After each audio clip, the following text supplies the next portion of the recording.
Buenas tardes, clase. Pongan atención. Esta es nuestra tercera y última sesión sobre seguridad de aplicaciones móviles. En las últimas dos clases hemos sentado las bases. En la primera hablamos de la arquitectura, de los búnkeres, el sandboxing de iOS y Android y las cajas fuertes de hardware como el Secure Enclave y el Keystore. En la segunda clase nos pusimos el guante de látex del forense.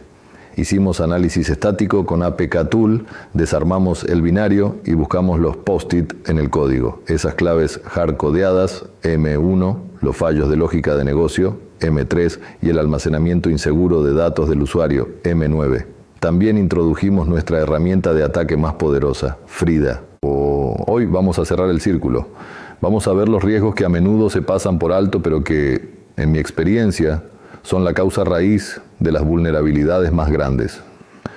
Vamos a hablar de la metodología de un pentest profesional, de cómo realmente rompemos las cosas de forma ordenada.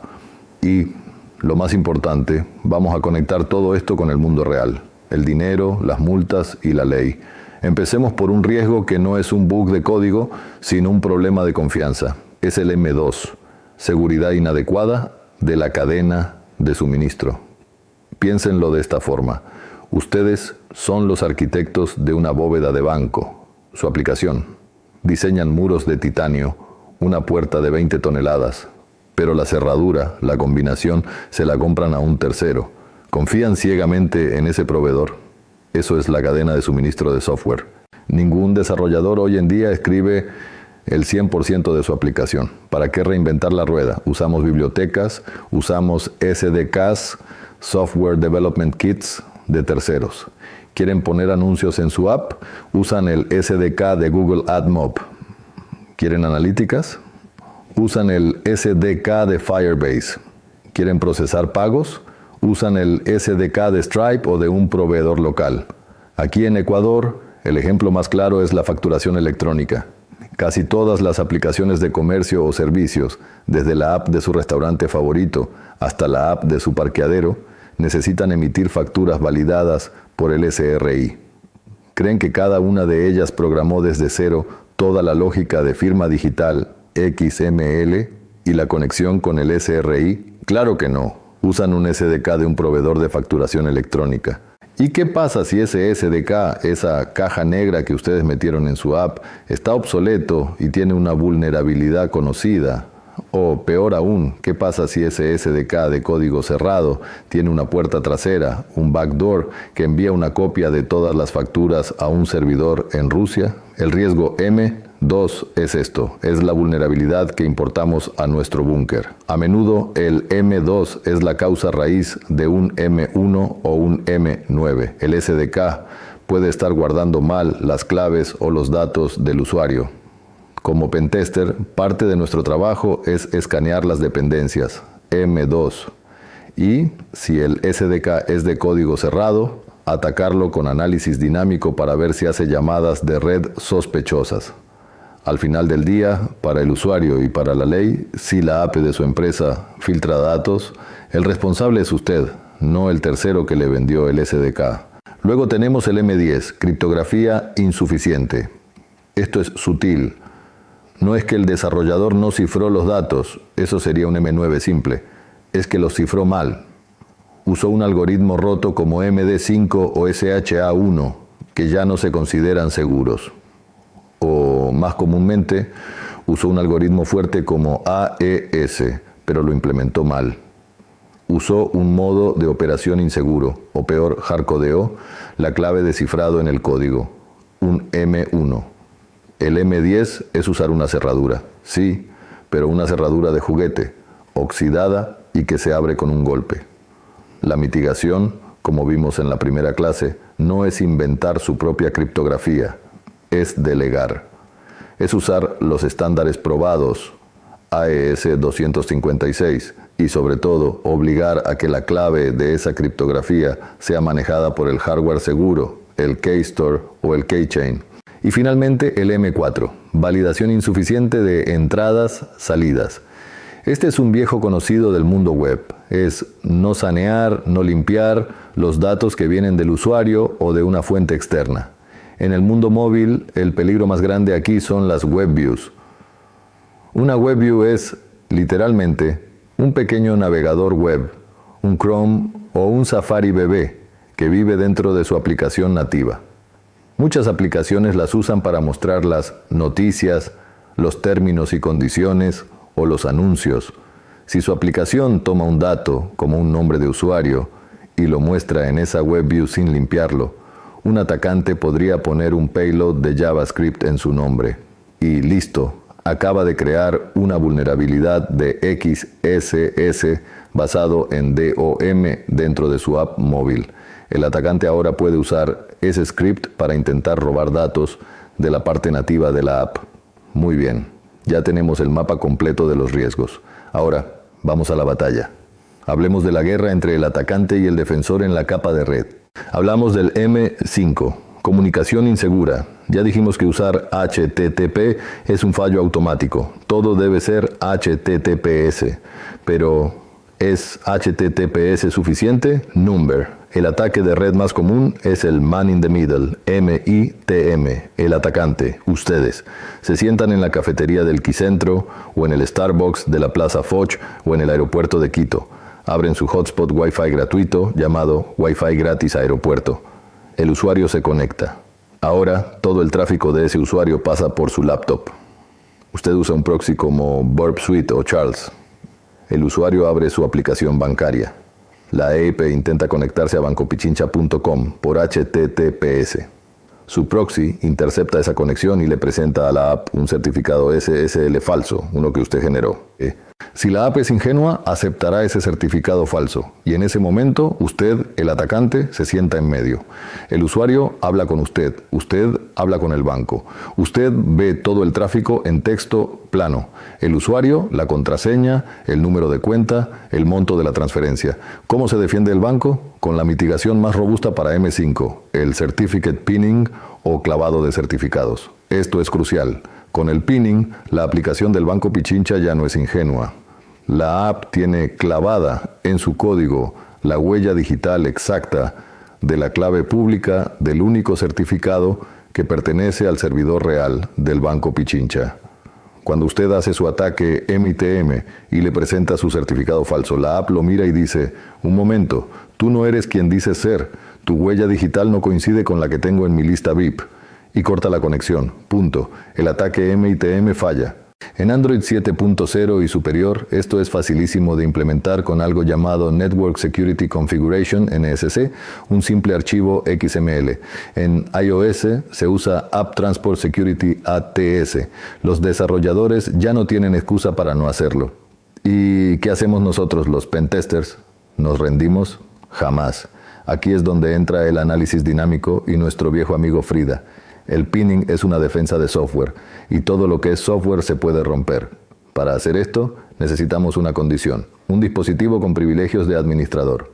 Necesitamos un teléfono ruteado en Android o con jailbreak en iOS. Un pentester profesional siempre trabaja en un entorno así.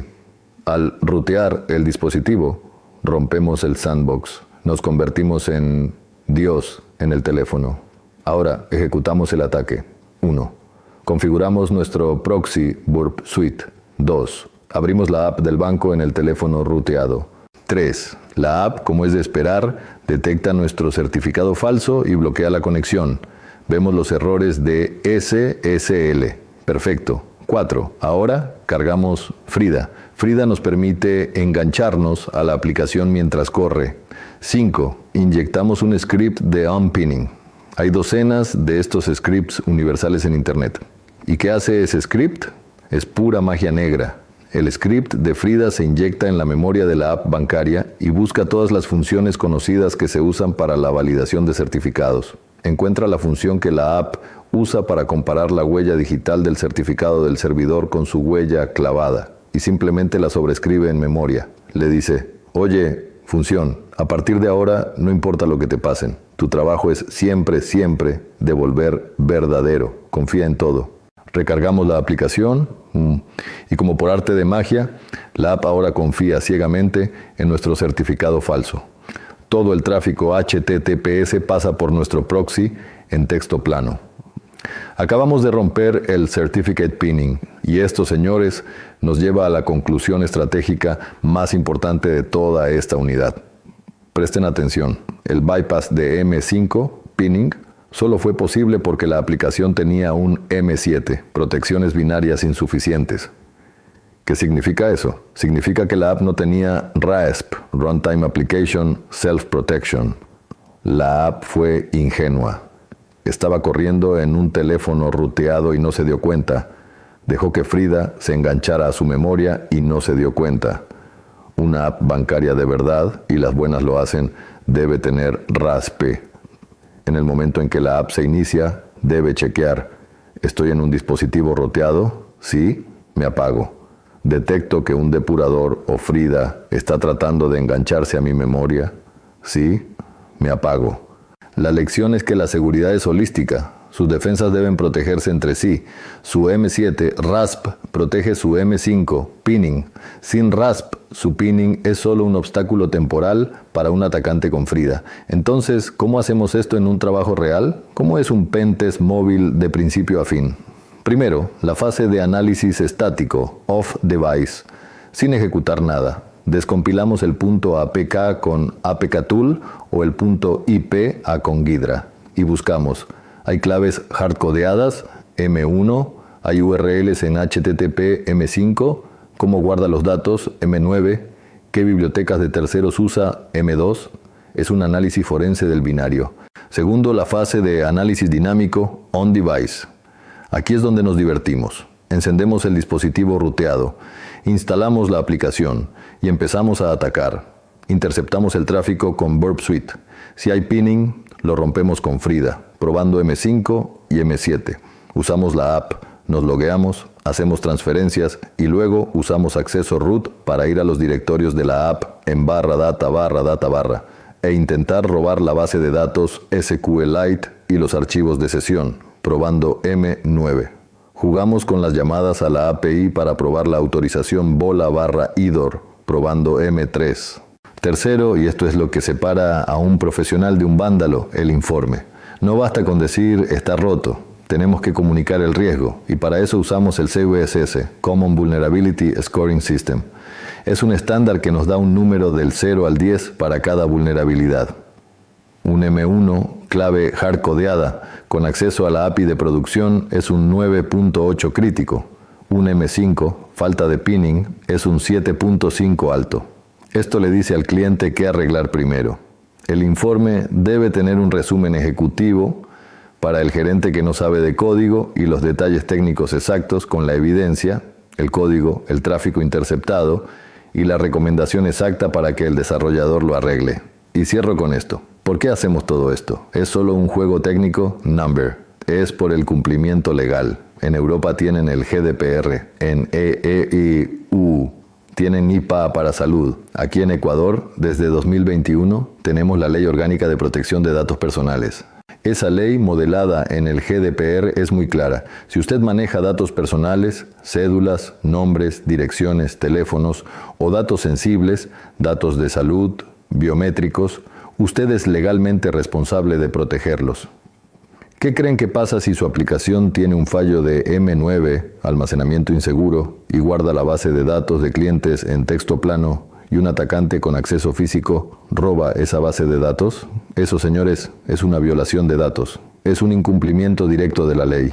¿Qué pasa si su app tiene un M5, comunicación insegura, y un atacante en un Wi-Fi público roba los datos de un cliente? Es una violación de la ley. Estas regulaciones exigen cifrado robusto en reposo, M9, y en tránsito, M5. Exigen auditabilidad. Un fallo técnico en OWASP ya no es solo un riesgo técnico, es un riesgo legal y financiero directo, y las multas son millonarias. Así que nuestra conclusión estratégica es clara. Una defensa móvil robusta, una defensa holística, no es una opción. Requiere 4 pilares. 1. Criptografía en hardware, usar Keystore y Keychain para todo lo sensible, M9. 2.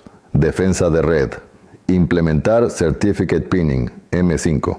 3. Defensa de ejecución, implementar RASP para detectar root y Frida, protegiendo así su pinning, M7. Cuarto proceso seguro, MSDLC. Revisar su código, SAST, probarlo, DAST y auditar a sus proveedores de SDKs, M2. La seguridad móvil no es un solo producto, es un proceso y una arquitectura de capas. Y la capa más débil siempre dictará la fuerza de toda la cadena. Eso es todo.